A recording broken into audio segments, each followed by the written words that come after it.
cute little kittens have managed to smash their way through the cat flap. They've made a great big hole through the perspex. It's pretty solid stuff, so I don't know how they did it, but they did. Thankfully this is a PetSafe one, so you can get replacement doors and you can replace them without tools. So firstly, these little arrows here show you that you can push the top bit up. I didn't know about this when I took the flap out originally, and I tried to bend it to get it out of these hinges, and that made it crack even worse.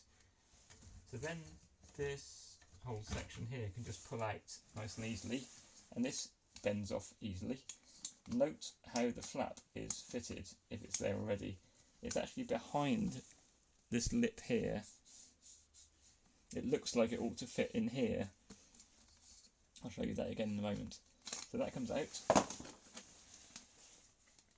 The writing's on the inside. Now I put it on like this because I thought that should fit in there. But of course when it's on like that, the cats can't get out, and that's defeats the object of a cat flap really. So this actually goes behind the lip, so it's hitting this, not sitting in this area here. Looks wrong to me, but that's how it is. And then this goes into there, pushes in snugly, and I can test that. The cat flap goes that way, and it comes this way as well.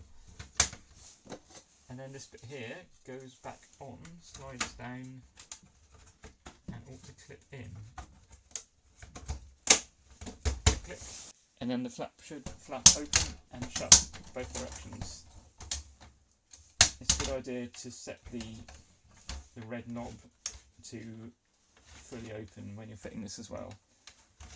And then you can set it back to shut, or enter only, or exit only, if you want. I hope that helps you fit your cat flap.